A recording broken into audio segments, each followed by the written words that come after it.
Hi, welcome back to the channel. I'm Michelle, and today I'm going to be talking about Homeschool Wins. Now, I think often when we talk about Homeschool Wins, we're talking about specific curriculum or resources we use. And although I will be referencing some specific curriculum in this video, I really want to talk about Homeschool Wins outside of curriculum itself. So what I mean by that is I think it can be kind of hard to judge how homeschooling is going, if we're on the right path, if we're doing the right stuff, because really it's not till the very end we look back and we can self-reflect and see how things went. But I think every now and then we do get glimpses in our homeschool of, yes, I'm doing the right thing, I'm making the right choices, I'm on the right path.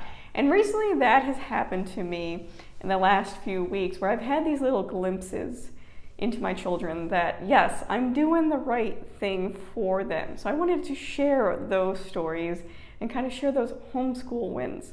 So the first one would be my 7-year-old. So if you're new to my channel, I have a almost 11-year-old in 5th grade, a 7-year-old doing 1st, 2nd grade work, and a 4-year-old son doing preschool. So this is going to reference my 2 older children.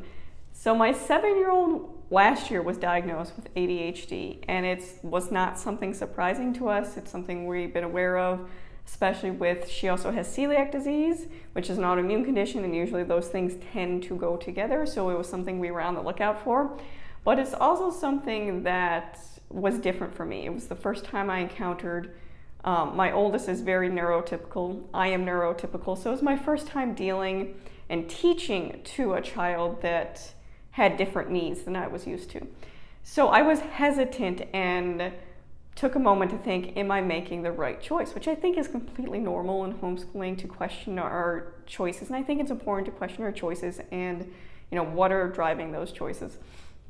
But one of the resources, which I'm going to reference, that we picked up was this Thriving with ADHD workbook for kids by Kelly Miller. And we've been going through this book every day since we got it, and she really enjoys it. You can see we are almost done. We got a couple more activities to do.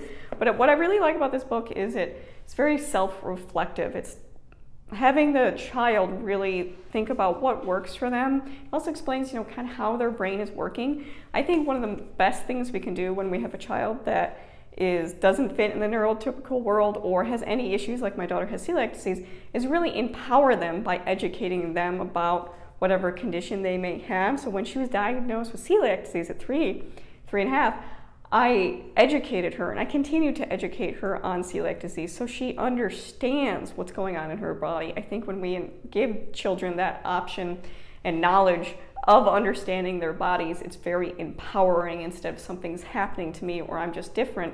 But realizing what is going on with your own body is really important. So I really like how it has different activities throughout it that really is self-reflective. And even my 7-year-old can do these activities. A lot of them, we do it, I'll ask her the questions or we'll go through the picture. She's not necessarily writing in the workbook, although she does sometimes. There's picture options in here.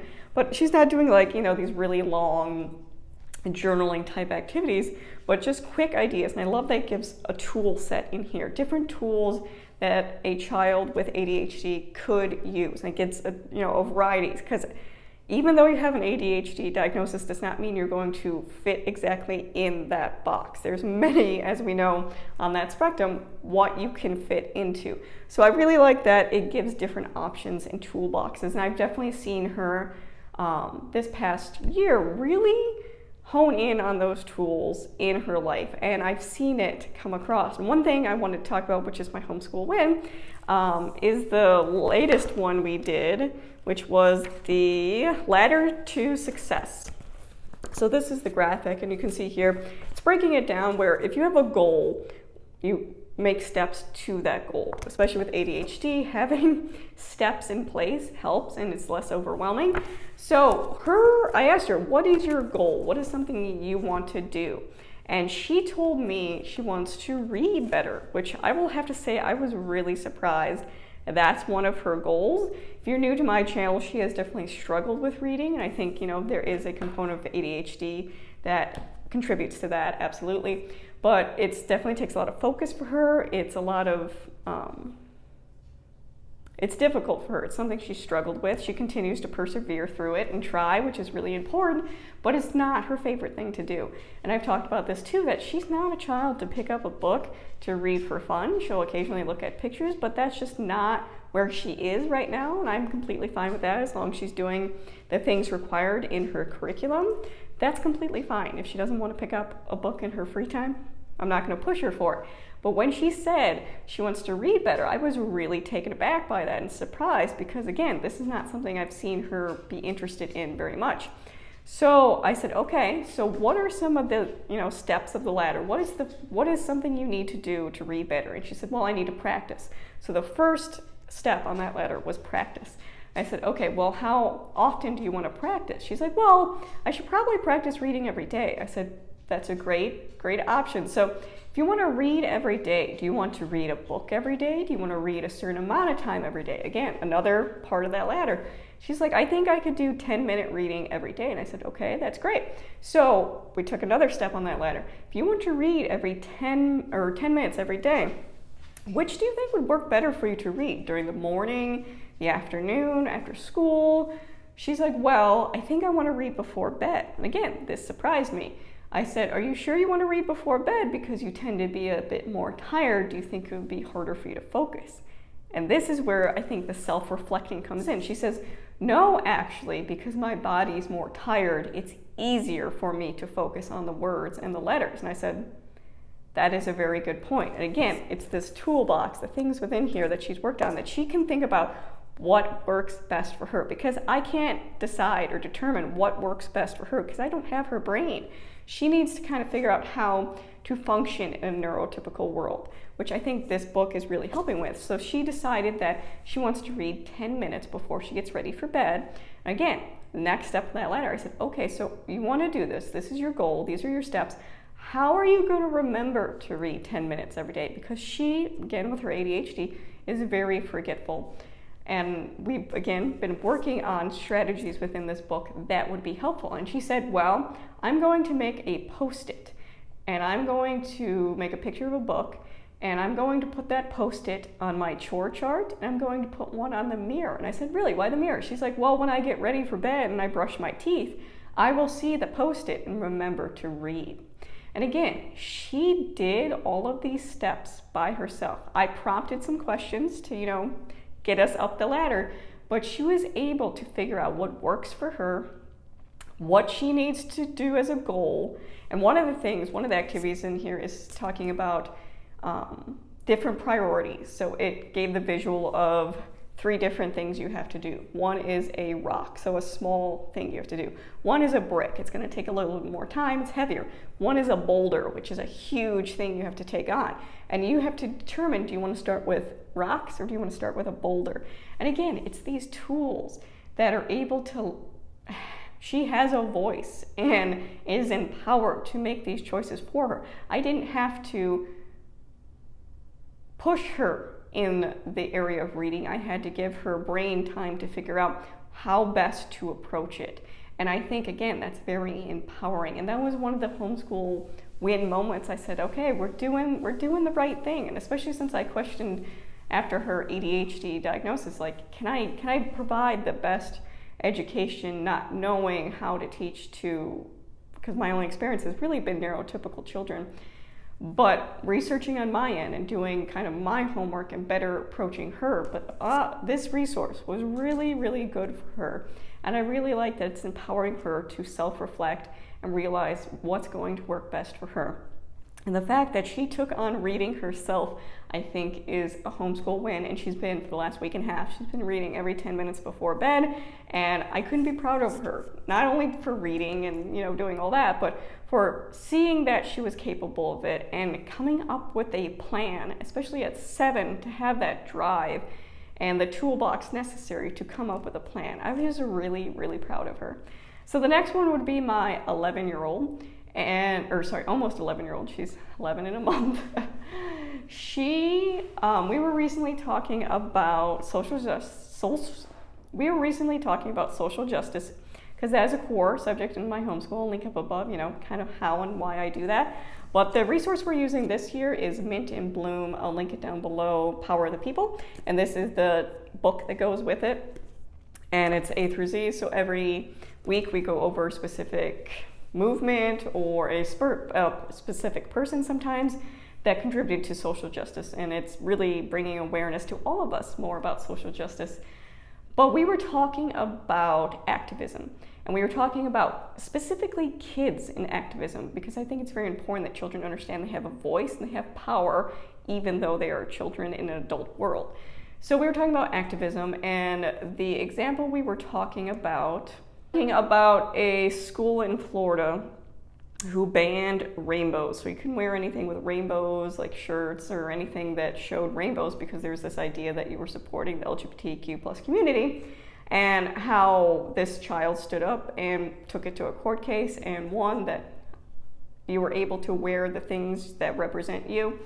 And I was talking to my kids about this because it's something that has happened in our local public school, and I brought this example to them, saying that our public school system had the option of updating the health curriculum, which was a recommendation by our state, and it was ultimately turned down by the school district because there was a small section in the K through third grade health curriculum that mentioned gender identity.